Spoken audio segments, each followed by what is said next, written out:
Right then, back for another one. A couple of things I missed off my last video that I forgot because they were too big and they were on the floor.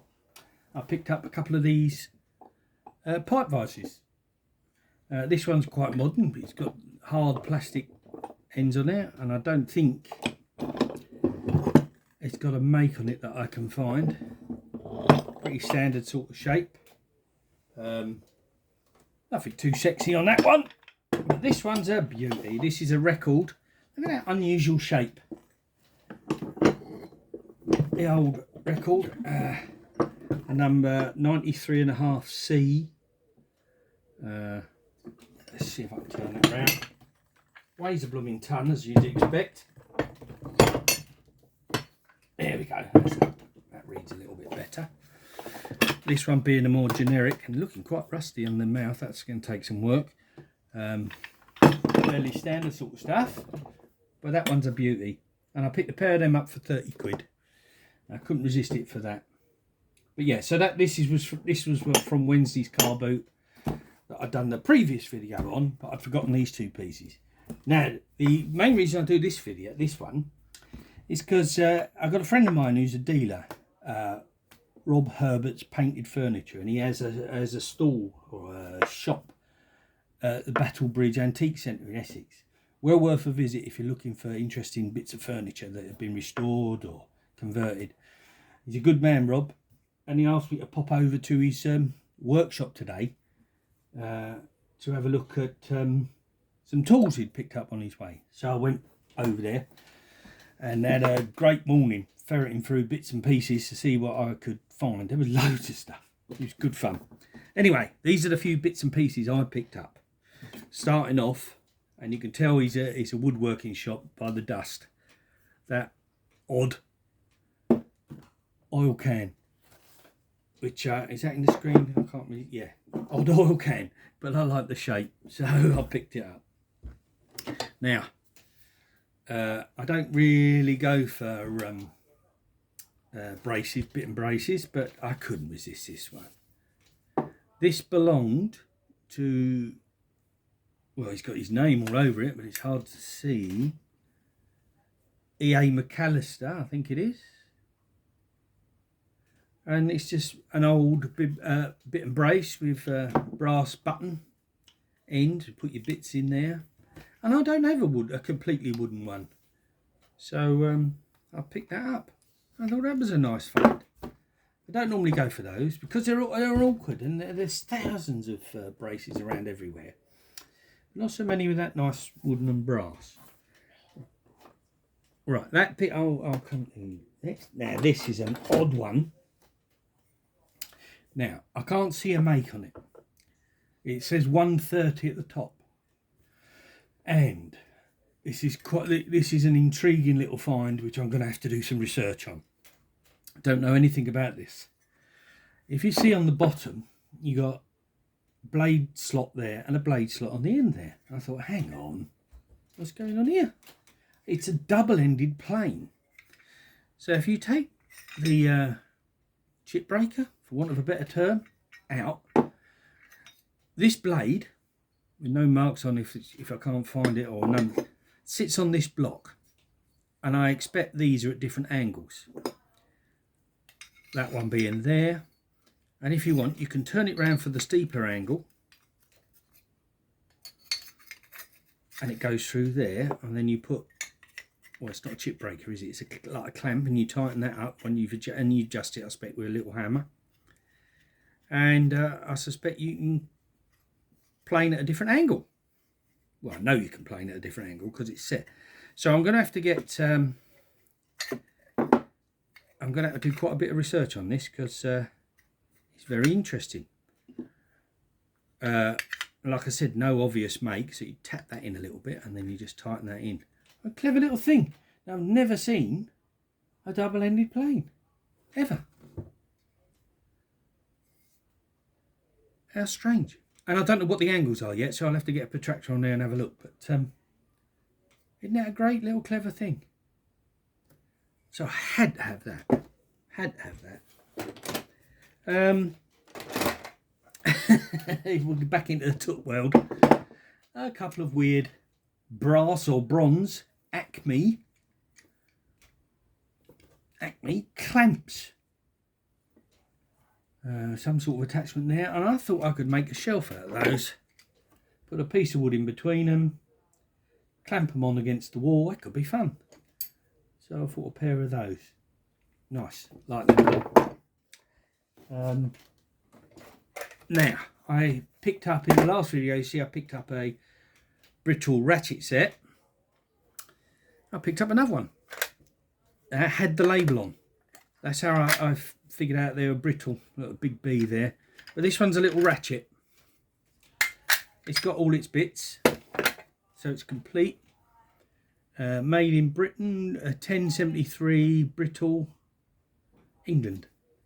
Someone's had a go with the hammer on that side to undo something. But that nice clunk. So I suppose that's one step on from that other one I picked up on Wednesday, isn't it? But these, they're so well made. They're just of a thick gauge that they don't, you know, a lot of these bend out of shape, so you have to squeeze them on. But the two that I've got here, they just fit beautifully. Lovely bit of quality. Pleased with that. Very pleased with that. Now, next biggish item, draw knife. This one has got a make here with the crossed, looks like crossed hammers, and might be a West Ham supporter, I don't know. I can't really read that, but someone out there might be able to. But I don't have many draw knives, and I do need one, so there's a draw knife. Right, let me just give me a second to clear some of this away, because I'm out of space, as usual. This is new, doing it on the table. I was a bit worried that the wood would be a bit dark. But anyway. A brass 22 foot, 24 inch brass rule. Which is 24 inches on both sides, so it's 24 one side, 24 the other. There's no metric in there. Ah, now is that just a 6-inch arrow, or is that a war arrow? It says C.2126 on there. So look, here we go. Something and D Smallwood Makers. Can't read that. I'll have to look in a bit more, but that's definitely, it looks like, oh, MOD, Ministry of Defence. Yes, Smallwood Makers. So yes, that is a war one. That's a nice find. Little brass. Yeah, brass I expect. I found this while I'm at it. I found this little record bullnose plane. Steel one, not a brass one. It might need a little bit of work on, get this, record number 077A, made in England. It's quite a sweet little thing. These clean up lovely. When they've cleaned up and you've protected them from the rust, they clean up well. They just look really nice. We've got that. Now, 3 of these. Now not sure if these are homemade. They could be, but they're sort of like a thread checker, imperial thread checker. J. Eland, BSF. What's that one say?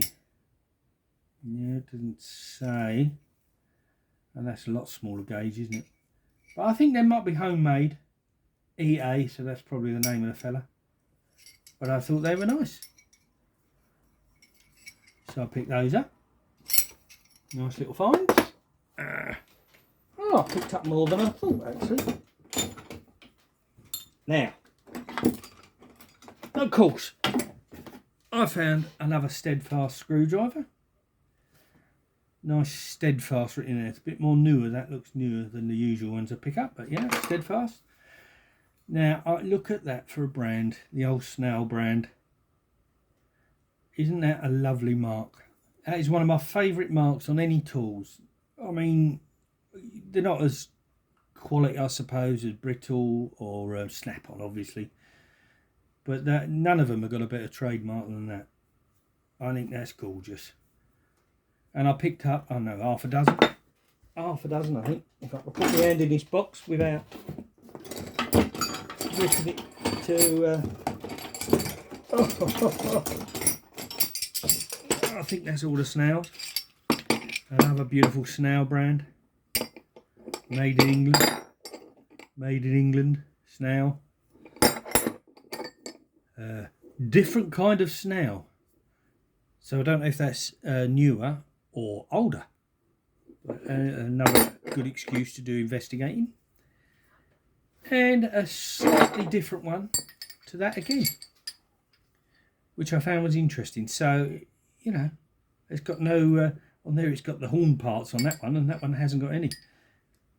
But a little bit of study, that was quite fun to find out.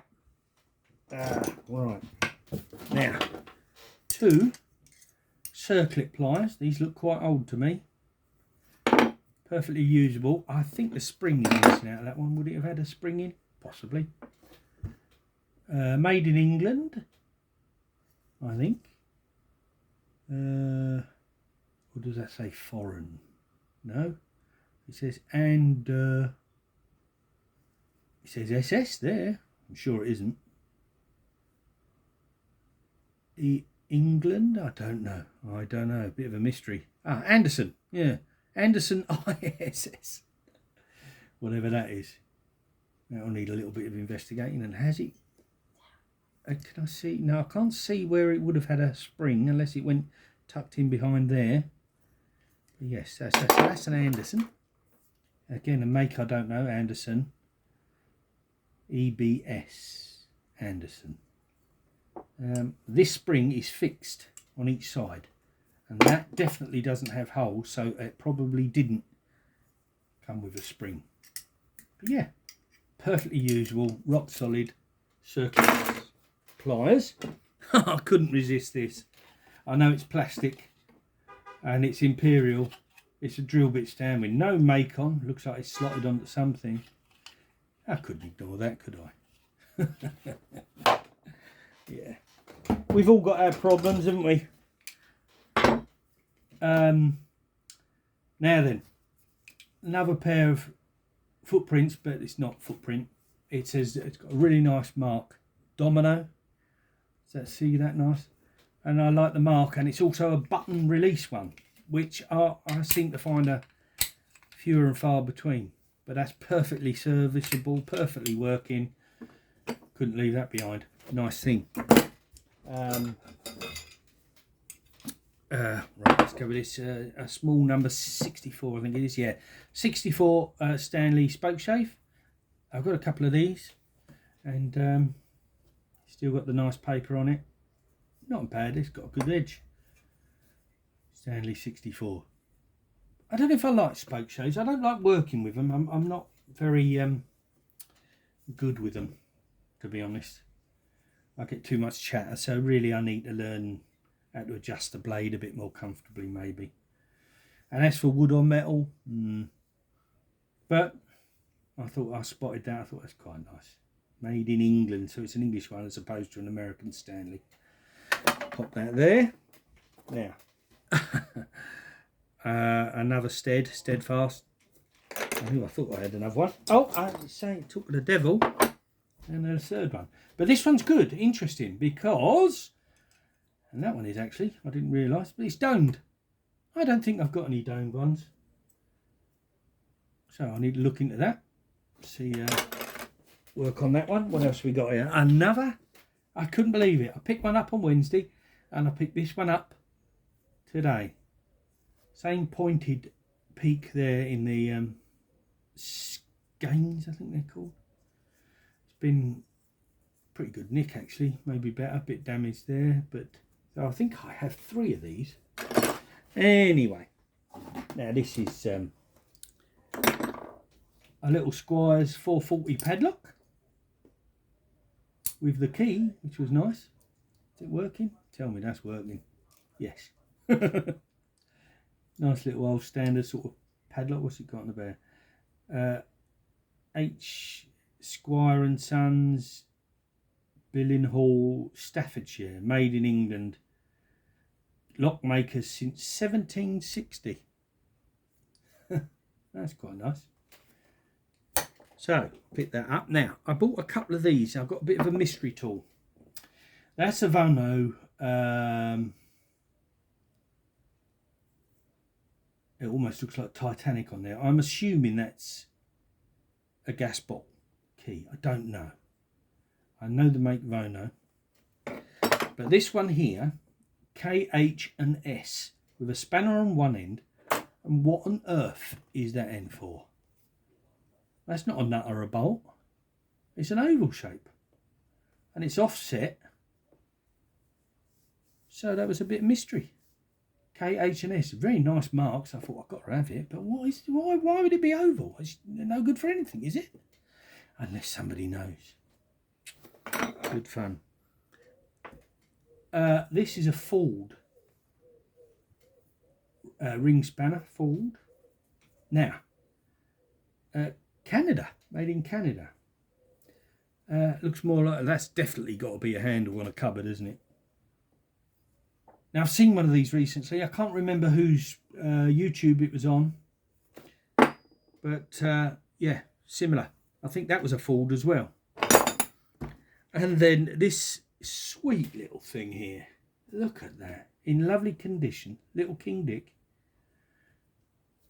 I don't think I've had one that small before. Not in that nick. I just thought that was lovely. Really lovely. What would be perfect to put these little tools in would be a miniature toolbox, wouldn't it? Nah. Now I've said it. Star by time, I think.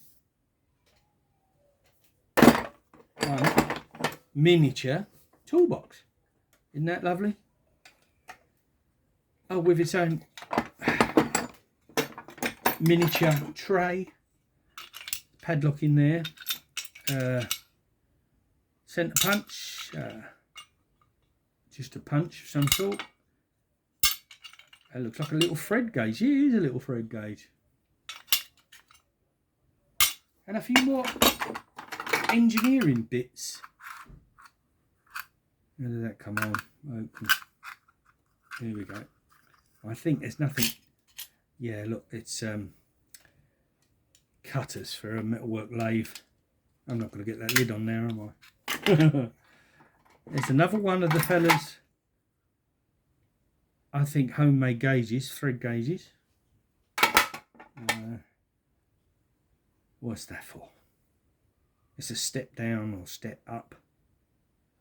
Some sort of machinist tool.